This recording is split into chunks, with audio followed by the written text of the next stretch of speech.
سلام رفقا، خیلی خوش اومدید به یک ویدیو دیگه از چنل ARFC. رفقا امروز اومدیم با رونمایی تیم. حالا چرا رونمایی تیم؟ بعد 12 روز ویدیو آپلود نکردن، چرا گیم پلی نه، چرا پک اوپنینگ نه؟ بذارین دلیلاشو بگم. اولی گیم پلی چرا نه؟ رفقا اینجا دقیقه نگاه کنید، منیجر مود چمپیون، هد تو هد چمپیون، ورسس اتک چمپیون. منیجر مود که طبیعتا گیم پلیش به درد نمیخوره و من فقط وقتی هایی که میخوابم یا بیکارم، کاری با گوشی ندارم، این منیجر مود رو میذارم بازی کنه. همین امروز چمپیون شدم، فقط از امشب به بعد دیگه میذارم که به 10 ستاره برسه که بهمون جماینا بده براتون پک اوپنینگ های زیادی بذاریم. و هد تو هد توی رنگ چمپیون انمی های سختی باتون میافتن. یه لحظه هیستوری رو نگاه کنید، وین مساوی لوز وین لوز مساوی لوز و خیلی سخته. ورسس اتک که نگم براتون، یعنی من تو این ورسس اتک بام 122 هم افتاده، اوبلالا 122، فقط یه بجش آپگرید نبوده که او بجش هم آپگرید میکرد 123 میشد و خلاصه رو سخته و 100% میبازیم، خیلی کم پیش میاد ببریم.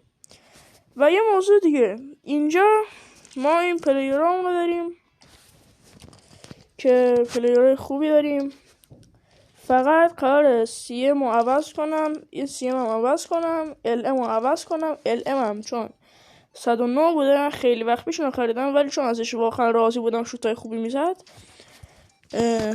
گذاشتمش تو ترکیبم و الان هنوز دارمش، وگرنه باید ال ام رو عوض کنم. و ژابی آلونسو حتی پاک 5 کاری در آوردم. و یه چیز دیگه، همین امروز هم دیویس حتی پاک 5 کاری در آوردم مجددن که کارت خیلی خوبیه ولی خب به درد تیم ما نمیخوره. بعد یه موضوعی که پیش اومده، من نمیتونم تبدیلش کنم، یعنی تو این لیست نیستش. فردا هم یه سری پک اوپنینگ داریم، ویدیوشو میذارم ولی شاید به 5 دقیقه یا کمتر حتی برسه، چون پک اوپنینگ خیلی طولانی نیست. و اینجا پویلو از چیز بردم، از این بخش اسکات.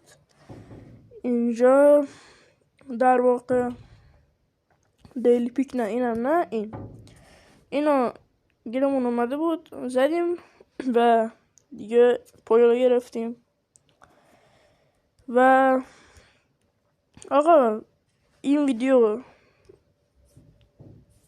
خیلی طولانی نیست، فقط اومدم که یه بعد 12 روز ویدیو بذارم، چنلم نخوابه. حالا چرا بعد 12 روز؟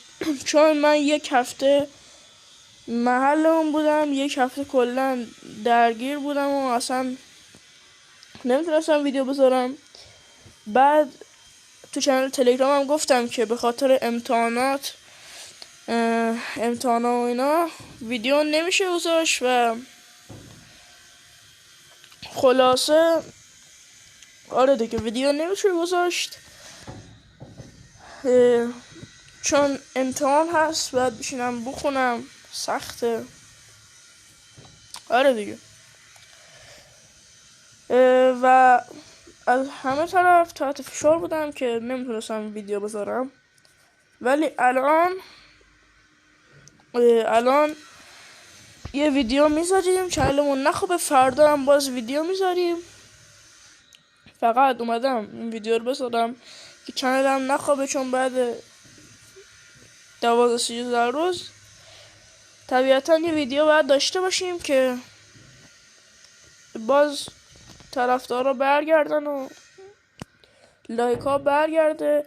و یه موضوع دیگه، یه کامنت انگلیسی لطفا بذارید. اول ممنونم اینجا ویدیو رو نگاه کردید، یه کامنت انگلیسی بذارید بعد لایک کنید. چرا؟ چون مثلا ویدیو قبلی چرا من تا یه هفته بعدش من اصلا امتحانم و اینا شروع نشده بود، چرا ویدیو نذاشتم؟ اصلا سر خورد بود که ویدیو من نزدیک 50-60 تا ویو خورده بود و بعد یوتیوب من همشو پروند. الان فکر کنم 5-6 تا ویو خورده کلا، یا حتی کمتر، 3-4 تا. و از این موضوع اصلا خورد بود که دیگه ویدیو نمیذاشتم و اینا. یعنی من جمع داشتم یه 15,000 تا هم از جای دیگه جمع کرده بودم که شده بود 30,000 تا، اما پک و پنی نذاشتم چون گفتم من آخه ویدیو بذارم بعد یوتیوب بیاد ویدیو همو بپرونه، خب چه فایده داره؟ اول اینکه وقتی کامنت انگلیسی نذارید من نه ویوی میگیرم نه لایکی. شما لایک کم کنید فایده ای نداره چون لایکاتون رو میپرونه یوتیوب. و آره دیگه لایکاتون میپره و لایکی من نمیرسه. کامنت ها هم باز اگه کامنت فارسی باشه احتمال زیاد میپرونه. ویو هم که نگم دیگه براتون. الان یعنی یه جوری چی شده میگن که اگه مخاطبای ایرانیتون، مثلا یوتیوب مخاطبای ایرانیتون رو برای 50% تشخیص بده کانالتون، یعنی من اصلا برام مهم نیست، فقط برای سرگرمی اومدم تو کامیونیتی. البته درآمدش هم برام مهمه، واقعا نمیگم اصلا مهم درآمدش برام، ولی خب بالاخره باید یه درآمدی داشته باشیم که گفتن اگه یوتیوبرها میگم یعنی فالوورای و ویورای ایرانی، ویوراتون رو یوتیوب ایرانی تشخیص بده و این به بالای 50% برسه کانالتون نه مانیتایز میشه، یعنی مانیتایز میشه اما درآمدی اونقدر نمیده. بنظرتون اینو ادامه شو؟ البته ادامهش هم بدم 112 یا 111 حتی پایین تر 110 هم فکر کنم گیرمون میاد، ولی خب برای که هیجان ویدیو رو بالا انجام میدیم. اتک خب سمنیو میشه یا سمنیو یا وود، احتمال زیاد وودو بده. آنترید هم شد. این فکر کنم اوورالش باشه 111 تا 113 تا آخرش میره. سمنیوه دوست دارم، اگه میشد پکش میکردم. یعنی سمنیو هم کارت خوبیه اما خب چیز نداریم. اگه این امروز لیمیت داشت یعنی پکو میزدم فردا باز میشه که قرار فردا بزنم پکشو. اینم از وضع اینجا بدون اینا بزنیم. حالا تا اینجای ویدیو هم اومدیم. نردم پوشکاش و آره دیگه. خلاصه امروز ما رو گرفتیم. فردا هم ایونت جدید اینجا باز میشه که پیش بینی شده که قرار پرتغال بیاد که احتمال زیاد هم پرتغال هم بیاد. من تو پرتغال به نظرم پپه خیلی خوبه که اینجا هم نوشته، یعنی در واقع تو این بخش این ندرلندزا قراره تا 16 ساعت و نیم دیگه ریست شن و چیزای دیگه هم.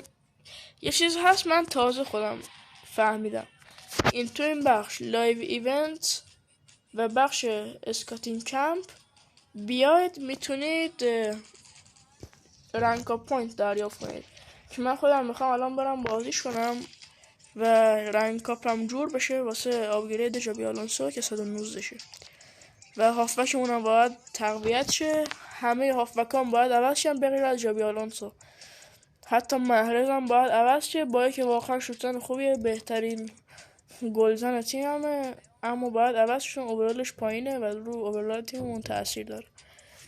و کاسیاس هم 120 شد، پایال 115 نسخه هم از توپک چیز گرفتم 5 که نه، یه ایونت اومده بود بج پلاس توی سیزن قبلی، از اونجا گرفتمش و تیممون 117 شده فعلا با وجود ژابی آلونسو. خیلی ممنون که ویدیو رو تماشا کردید و تا ویدیو بعد خداحافظ.